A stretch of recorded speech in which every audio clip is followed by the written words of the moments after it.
마가복음 9장 9절에서 13절 예수님께서 이제 어느 높은 산에서 변모하신 후에 그 이튿날 내려오시면서 제자들과 나눈 말씀입니다. 자, 읽겠습니다. 그들이 산에서 내려올 때에 예수께서 경고하시되 여자가 죽은 자 가운데서 살아날 때까지는 너희 본 것을 아무에게도 미루지 말라. 그들이 이 말씀을 마음에 두며 서로 문문하되 죽은 자가 살아나는 것이 무엇일까 하고 이에 예수께 묻자와 이르되 서기관들이 엘리야가 먼저 와야 하리라 하나이까. 이르시되 엘리야가 과연 먼저 와서 모든 것을 회복하거니와 어찌 인자가 관하여 기록하기를 많은 고난을 받고 멸시를 당하리라 하였느냐. 그러나 내가 너희에게 이르노니 엘리야가 왔으되 기록된 바와 같이 사람들이 함부로 대우하였느니라 하시니라. 아멘. 마태복음에서는 이제 16장, 17장에서 주로 제자들을 가르치시는 일을 하시는 것이 기록이 되어져 있고, 또 마가복음 8장과 9장 같은 내용으로 이제 제자들에게 집중적으로 예수가 그리스도이신 것을 가르치고 있습니다. 또 누가는 누가복음 8장과 9장에서 가르치고 있습니다. 근데 예수님께서 당신이 그리스도이신 것을 직접 이렇게 계속 제자들에게 가르치고, 또 제자들이 예수님을 향하여 주는 그리스도시요 살아계시는 하나님의 아들이니이다 하는 이 고백을 또한 받으셨습니다. 그리고 예수님은 당신이 저 고백을 받으신 후에 당신이 이제 제사장들과 장로들과 서기관들에게 버림받아져서 죽게 되고, 그리고 사흘 만에 살아날 것을 말씀하셨습니다. 그러니까 마태복음 16장, 마가복음 8장, 누가복음 8장에 보면 베드로가 예수님을 붙잡고 간하여, 항변하여 절대 그럴 수 없다 이렇게 막는 것을 보게 됩니다. 그러니까 제자들은 이제 예수가 그리스도이신 것을 알고는 있지만 그 그리스도께서 어떻게 하나님의 일을 해나가시는가를 아직 그 계획을 모르고 있기 때문입니다. 그리고 예수님께서 이제 높은 산에 올라가셔서 변모하셨죠. 이건 아버지께서 하신 겁니다. 아버지 하나님께서 기도하시는 예수님을 향하여 역사하신 거예요. 그래서 역사하셔서 천상의 하나님의 아들의 모습을 그대로 보여주셨습니다. 그리고 아버지 하나님께서 제자들에게 이른데 사랑하는 아들이요 내 기뻐하는 자라 나의 택한 바 되었느니라 이렇게 말씀하여 주셨습니다. 그래서 이제 제자들은 아버지 하나님의 음성을 직접 듣는 거예요. 그러니까 이 장면은 요한이나 베드로예요. 야고보는 일찍 순교하였기 때문에 베드로와 요한에게는 아주, 또 안드레까지 아주 깊이, 야고보까지 깊이 들어간 거죠. 그래서 생생하게 그 베드로가 노인이 되었을 때에, 또한 요한이 노인이 되었을 때 생생하게 이 장면을 보면서 우리가 왔다, 그리스도의 이름을 왔다 이렇게 증언하고 있는 것을 봅니다. 그리고 예수님께서 이제 산에서 내려오시면서 제자들과 함께 높은 산에서 내려오실 때, 그들이 산에서 내려올 때에 예수께서 경고하셨습니다. 경고하시기를 인자가 죽은 자 가운데서, 또 다시 말씀을 하시죠. 인자가 죽은 자 가운데서 살아날 때까지는 너희 본 것을 아무에게도 이르지 말라. 너희 본 것, 그러니까 그 변화산에서 제자들이 보았던 그 천상의 하나님의 모습, 하나님의 아들의 그 모습을 이야기하지 말라. 언제까지? 기한을 딱 정해놨죠? 인자가 죽은 자 가운데서 살아날 때까지 아무에게도 이야기하지 말라. 우리는 종종 말씀을 드립니다만 우리는 지금 예수님의 부활 사건도 알고 승천 사건도 다 압니다. 또 성령 강림도 다 알고 그래서 이 알면서 이 복음서를 대하는 거예요. 그런데 지금 베드로나 그 모든 사람들은 그것 예수님께서 영광스럽게 되었던 것을 몰라요. 그러니까 그 영광스럽게 되었던 것을 모르는데 제자들은 봤어요. 이것을 봤는데 봐가지고 그 상태에서 다른 사람에게 이야기를 해봐야 전설로 들려집니다. 믿지 않냐. 그러니까 예수님께서 영광스럽게 되었을 때, 예수님께서 승천하셨을 때, 그때 봐라, 우리가 봤다. 예수님 저렇게 된 것을 우리는 미리 봤다. 이렇게 말하면 다 많은 사람들이 듣고 믿게 될 것입니다. 그래서 인자가 죽은 자 가운데서 살아나기 전까지는 이 너희 본 것을 아무에게도 이르지 말라. 이렇게 경고하셨습니다.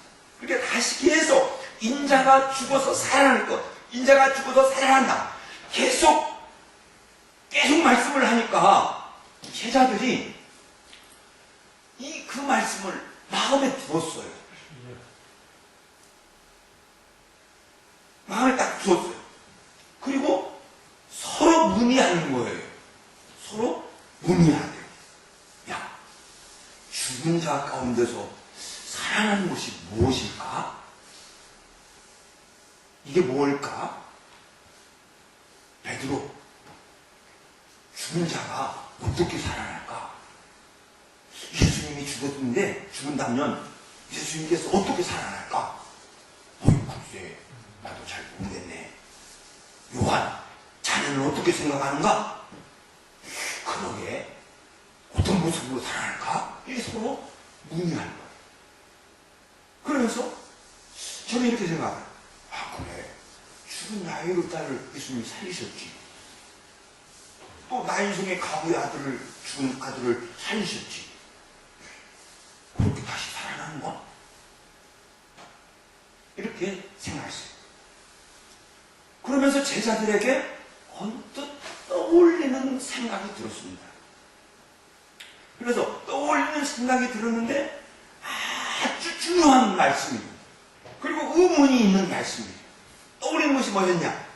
어찌하여 서기관들이 엘리야가 먼저 와야 하리라 이렇게 말하는가? 예수님께 물었어요. 그러니까 저 물음 속에는 제자들의 고민이 담겨져 있겠죠.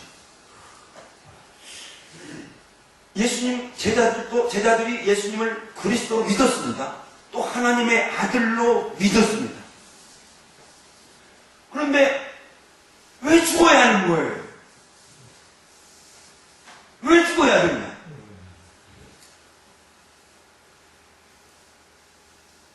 그리고 서기관들이 저렇게 가르쳤어요.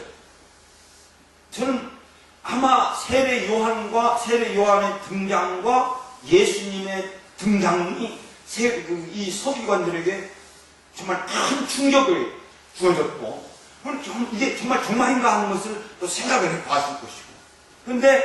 그래서 서기관들이 성경을 보면서 살펴보면서 엘리야가 먼저 와야 된다. 그리스도보다 엘리야가 먼저 와야 된다. 이거 어디에 있냐 하면 말라기 4장 5절의 기록이 되어져 있어요. 말라기 4장 5절에 보면 따라하면서 읽겠습니다. 시작. 보라, 크고 두려운 날이 임하기 전에 내가 선지자 엘리야를 너희에게 보내리니. 여러분, 구약의 예언을 보면 굉장히 그 메시아의 등장과 또한 심판이 굉장히 가깝게 있어요. 가깝게. 구약의 예언은 가깝게 있습니다. 그러니까 크고 두려운 날이 뭐냐고 하면 여호와의 심판의 날이에요. 그러니까 말라기 4장 1절 이하에 있으면 여호와의 그 심판을 말씀을 하는 거예요. 심판의 말씀을 전하면서 선지자 엘리야가 내가 너희 선지자 엘리야를 보내라 이렇게 예언을 했어요.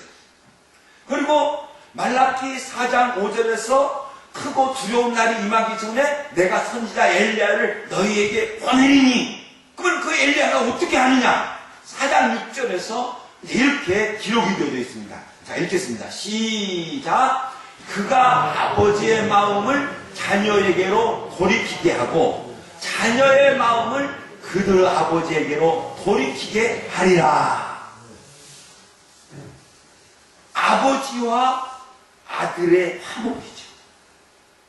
곧 이스라엘과 하나님의 화목이요.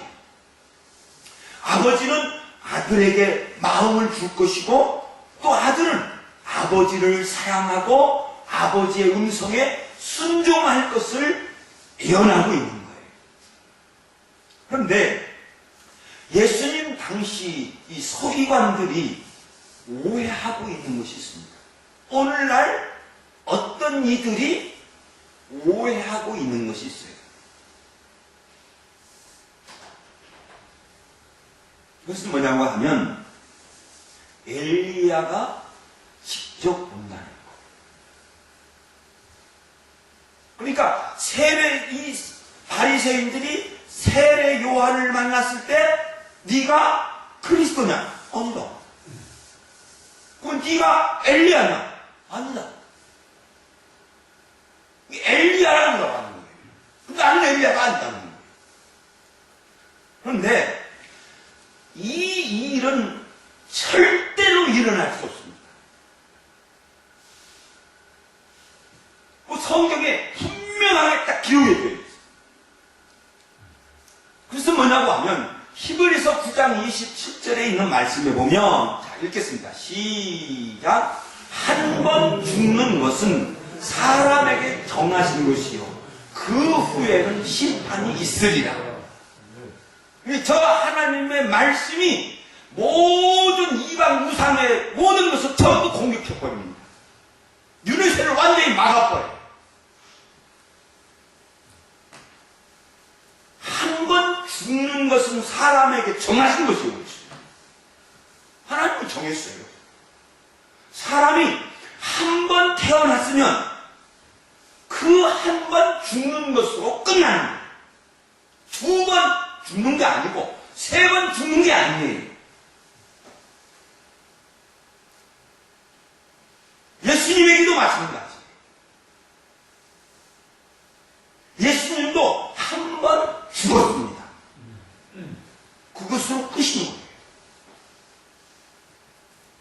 다시 그런 방법으로 오시지 않는다는 거예요. 갈라디아서 4장 4절에 있는 말씀 보면 때가 참에 하나님이 그 아들을 보내사 그 여자에게서 나시게 하시고 그랬어요. 아버지 하나님께서 아들을 이 세상에 보내셨는데 여자에게서 나게 하셨습니다. 여자의 몸으로 오는 것은 단 한 번이에요. 2번, 3번 있는 게 아니에요. 성도들도 마찬가지. 사람들도 마찬가지. 한 번 태어난 자는 한 번 죽어요. 2번, 3번 오고 2번, 3번 또 죽는 게 아니에요. 성도들도 예수께서 때가 참에 하나님이 그 아들을 보내사 여자에게 나게 하시고 죽었어요. 그건 나게 예수님이 죽으셨는데 어떻게 부활하셨느냐? 그리스도께서 죽은 자 가운데서 다시 살아났사. 고린도전서 15장 20절입니다. 주께서 죽은 자 가운데서 다시 살아나사 잠자는 자들의 첫 열매가 된다. 신령한 몸으로 변하는 거예요. 예수님이 오실 때에 육신으로 오는 것이 아니고 예수님이 다시 오시는 것은 육신으로 오시는 것이 아니고 저 신령한 몸이 저 신령한 몸으로 오시는 거예요. 성도들, 모든 성도들도 예수님과 같이 한 번 죽었어요. 그러면 죽은 그 성도는 어떻게 되느냐? 신령한 몸으로 부활합니다. 여기 우리의 소망인 줄로 믿습니다. 저는 저 신령한 몸이 천상에서 저 신령한 몸이 어떻게 사는 걸까? 그게 굉장히 궁금해요. 저 소망을. 구약의 엘리야 선지자도 마찬가지예요. 여자의 몸으로 왔어요. 그러면 다시 오는 게 아니다는 거예요. 구약의 엘리야가 오는 것이 아니라 그 엘리야가 행했던 것. 그 엘리야가 무엇을 했느냐? 그 엘리야가 무엇을 했느냐? 그 훗날에 어떤 사람이 엘리야가 행했던 것처럼 행하는 거예요. 엘리야가 백성들의 마음을 하나님에게로 향했습니다. 이제 구약에서 놀라운 한 번 일어난 사건. 엘리야가 갈멜산에서 바알을 섬기는 제사장들 450명을 모아놓고 갈멜산에서 대결합니다. 너희들 제단을 쌓아놓고 너희들 제단이 누가 이 제단을 받느냐? 그러면 그 제단을 받는 신이다. 너희들 너 먼저 해봐. 450명이 하늘 내내 떠들고 막 옷을 찢고 몸을 막 칼로 긁어대면서 일쳐도 응답 없었어요. 보여준 거예요. 그래 엘리야가 하라 너희들 무릎 딱 꿇고 엎드렸다고 했어요. 엎드려서 주여 받아주시옵소서. 불이 하늘에서 내렸잖아요. 백성들에게 여호와 하나님, 살아계시는 여호와 하나님이 계신다고 하는 것을 똑똑하게 보여줬어요. 그건 아니에요. 엘리야는 이스라엘 백성들에게 분명하게 우상은 신이 아니다. 우상은 지어낸 것이다. 그걸 보여주면서 오직 신은 여호와, 그 여호와가 신이다. 살아계시고 역사하시고 받으시고 은혜를 베푸시고 그 신이다 하는 것을 보여주었습니다. 그와 같은 선지자를 보내실 것을 말씀한 거예요. 그러니까 제자들이 엘리야가 먼저 와야 할 것을 서기관들이 왜 그렇게 가르칩니까? 하니까 예수님은 제자들에게 이제 묻습니다. 묻기를 읽겠습니다. 시작. 내가 두 번 내가 기록된 것을 보고 찾았는데 못 찾았는데 읽겠습니다. 시작. 이르시되 엘리야가 과연 먼저 와서 모든 것을 회복하거니와 어찌 인자에 관하여 기록하기를 많은 고난을 받고 멸시를 당하여야 하리라 하였느냐. 자, 엘리야가 와서 모든 것을 회복할 것이다. 그것은 맞다. 이 말씀이에요. 엘리야가 와서 과연 먼저 와서 모든 것을 회복하거니와 이 서기관들이 가르치는 것 중에 엘리야가 와서 모든 것 다 회복할 것이다. 그거 맞다. 그런데 서기관들이 가르치는 것이 무엇이 잘못된 것인가를 가르치고 있는 거예요. 그 서기관들은 엘리야가 와서 어떻게 할 것이냐? 유대의 회복입니다. 유대 민족의 회복. 한번 잘 들어보세요. 유대 민족의 회복이고 유대 나라의 회복이에요. 이 회복이 있은 후에 메시아가 와서 이방들을 심판하실 것이다. 그리고 유대 나라는 영원할 것이다. 그렇게 가르쳤어요. 그러면 예수께서 이르시되 엘리야가 과연 먼저 와서 모든 것을 회복하거니와 그건 맞다. 그러면 어찌 인자에 관하여 기록하기를 많은 고난을 받고 멸시를 당하리라. 왜 그렇게 했지? 이 말씀이에요. 예수님께서 구약에 있는 말씀을 말씀하고 있죠. 구약 성경은 메시아의 고난과 메시아의 죽음을 예언합니다. 제가 53장만, 이사야서 53장만 인용하겠습니다. 그는 멸시를 받아 사람에게 버림받았으니. 왜? 엘리야가 유대 민족을 완전히 회복하였는데, 그러면 그 후에 온 메시아가 왜 멸시를 당하고 사람에게 버림을 받을까? 엘리야가 회복했으면 메시아가 올 때 유대 민족이 주여 오시옵소서 하고 맞이해야 되는데 왜 성경은 그렇게 기록되지 않았지? 강보를 많이 겪었으며 엘리야가 유대 나라를 완전히 왜 회복하였는데 왜 메시아가 강제로 끌려다니면서 재판을 받아야지? 그 나라에서? 더 나아가서 그가 찔림을 받고 상함을 받아 엘리야가 유대의 모든 것을 회복했는데 왜 메시아가 죽어야지? 왜 성경은 이렇게 기록했지? 제자리 아무 말하지 않죠. 이 질문을 하시고 이제 이렇게 말씀하십니다. 자, 읽겠습니다. 시작. 그러나 내가 너희에게 이르노니 엘리야가 왔으되 기록된 바와 같이 사람들이 함부로 대우하였느니라 하시니라. 예수님은 엘리야가 왔다. 그런데 사람들이 엘리야를 함부로 대했다.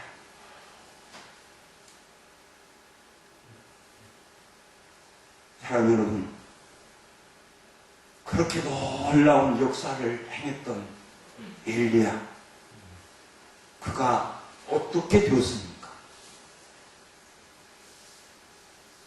엘리야, 그는 혼자였습니다.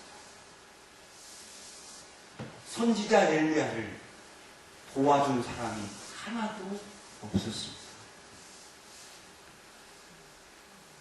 엘리야가 브엘세바에서 하나님을 만났을 때 이렇게 고백했습니다. 오직 나만 남았구나. 그들이 내 생명을 찾아 빼앗으려 하나이다. 자기만 남았다. 혼자라는 것. 엘리야의 그 고백과 같이 열왕기상 19장에 있는 말씀에 가보면 열왕기상 19장 1절에서 왕이 이사벨에게 갈멜산에서 되어진 일을 다 이야기합니다. 그러니까 이세벨이 그 이야기를 듣고 엘리야에게 사자를 보냅니다. 그리고 사자를 보내서 말하기를 내가 내일 이맘때에 반드시 네 생명을 저 사람들 바알세볼 450명 저 사람들 중에 한 사람 같이 생명과 같이 되게 할 것이다. 엘리야를 죽이겠다는 거.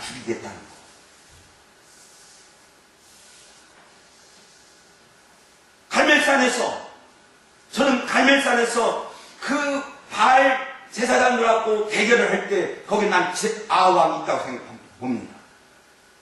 아합왕이 있었어요. 그리고 이세벨에게 이야기를 합니다. 갈멜에서 아합이 있으면 신하들도 있었을 것이죠.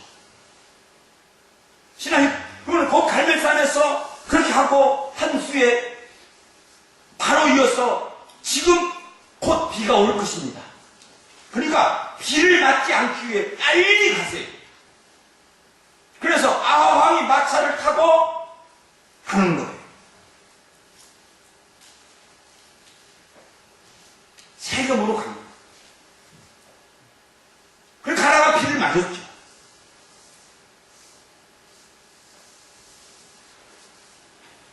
다 봤어요. 아합도 보고 다 봤어요. 살아계신 하나님을 목격했어요.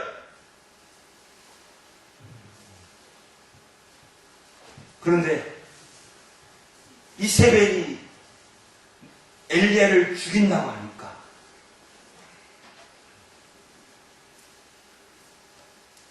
열왕기상 19장 3절의 말씀을 보면 엘리야가 이렇게 봅니다. 그가 이 형편을 보고 자기 생명을 위하여 도망가요. 부엘세바로 가요. 구약의 선지자 엘리야가 저렇게 된 것과 같이 엘리야가 왔으되 사람들이 함부로 대우하였느니라. 함부로. 저 단어가 굉장히 한 단어로 번역하기 어려운 단어입니다. 큰 의미는 이 말이에요. 자기만 괜찮으면 돼요. 다른 사람은 상관하지 않아요. 자기만 괜찮으면 돼요. 상관하지 않아요.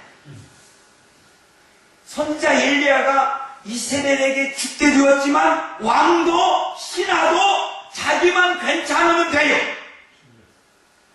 상관하지 않아요. 자기만 좋으면 좋고 자기만 편하면 좋고 자기만 살면 좋고 다른 사람이 어떻게 되든지 말든지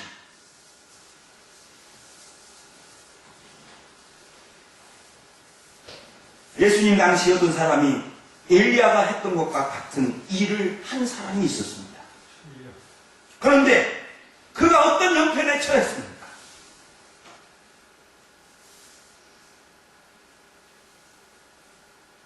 많은 사람들이 세례 요한에게 와서 세례 받으려고 난리 쳤습니다. 수임도 오고 장사꾼도 오고 신하도 오고 바리새인들까지라도 왔습니다. 그런데 그 사람이 감옥에 가졌을 때 누구 하나 보호해주는 사람이 없었습니다. 헤롯이 죽였을 때 누구 하나 막지 않았습니다. 예수님께서 이렇게 말씀하시니까 제자들이 엘리야를 압니다. 마태복음 17장 13절에 있는 말씀을 보면 읽겠습니다. 시작. 그제서야 제자들이 예수님께서 말씀하시는 것이 세례 요한인 줄을 깨달으니라. 세례 요한임을 가르쳐주셨어요. 사랑하는 여러분, 저는 저 말씀을 보면서 원래는 살짝 지나가려고 했어요. 살짝 지나가려고 했는데 그냥 지나가고 이제 산 아래에서 되어진 일을 말씀드리려고 했는데 제가 이 말씀을 보면서 너무나 아팠어요. 너무나 아팠어요. 저게 하나님의 종들이 가는 길이에요. 사랑하는 여러분, 개인주의가 지금 너무나 만연되어 있어요. 우리는 서로 지켜줘야 될 줄로 믿습니다. 사람을 함부로 대해서는 안 돼요. 사람을 해치지 않아야 될 뿐만 아니라 이웃이 어려움 당하면 반발해서도 안 돼요. 어려움이 있으면 돌봐줘야 돼요. 세상 모습 어떤가요? 저는 다윗 시인 41편을 보면서 세상이 어떤 것인가를 봅니다. 세상은 이렇게 되어야 됩니다. 읽겠습니다. 시작. 가난한 자를 보살피는 자는 복이. 아멘. 저렇게 세상이 되어야 돼요. 서로 도와주고 서로 보살펴주고 가난한 자나 어려움에 빠진 자가 있으면 이 사람들을 살펴줘야 된다는 거예요.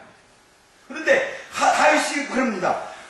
저 가난한 자를 보살핀다는 복이 있다. 그리고 저 보살피는 자가 어려움에 빠졌을 때 재앙의 날에 여호와께서 그를 건져주실 것이고 또한 여호와께서 잘 지켜주시고 살게 하여 주신다. 저게 세상이에요.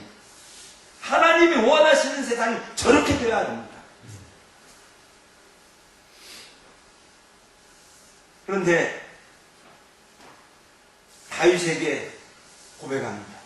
저렇게 이야기를 해놓고 시편 41편 1절 2절에서 저렇게 딱 해놓고 자기에게 원수가 있음을 고백합니다. 나의 원수가, 저 원수가, 저 다윗 언제쯤 죽지? 어느 때에 죽을까? 죽는 것을 소원하고 있어요. 사람들은 나의 성공 원하지 않지요. 죽는 거 원하죠. 그리고 나를 보러 와서는 거짓을 행하고 다윗을 속인다는 거예요.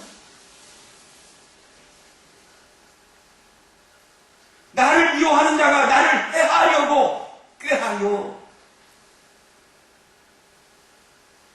심지어는 내가 신뢰하여 내 떡을 나눠 먹던 나의 가까운 친구까지도 나를 대적. 저게 세상의 모습이에요. 죄악된 세상의 모습이에요. 저게. 이것이 우리 교회까지 들어오면 안 된다는 거예요. 이것이 우리 모임에까지 이것이 들어오면 안 된다는 거예요.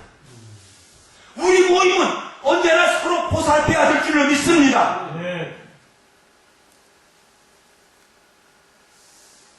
그러면서 다윗이 고백합니다.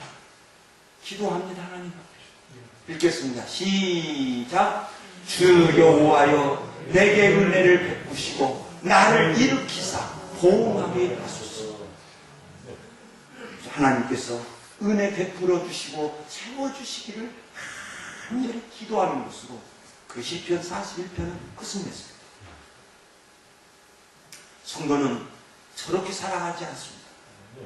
예수님처럼 어려운 일을 당하는 사람의 친구가 되어줘야 될 줄로 믿습니다.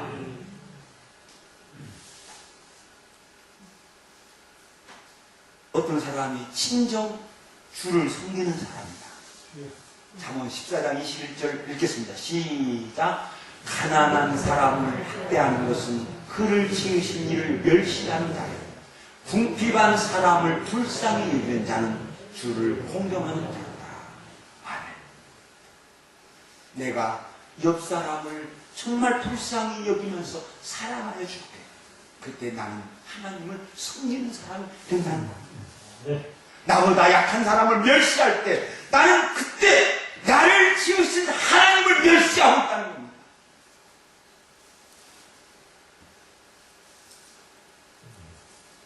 마태복음 18장 33절 읽겠습니다.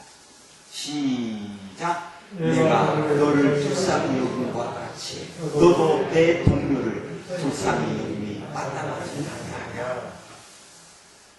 이것이 우리를 향하신 우리 주 예수님의 마음일 줄로 믿습니다.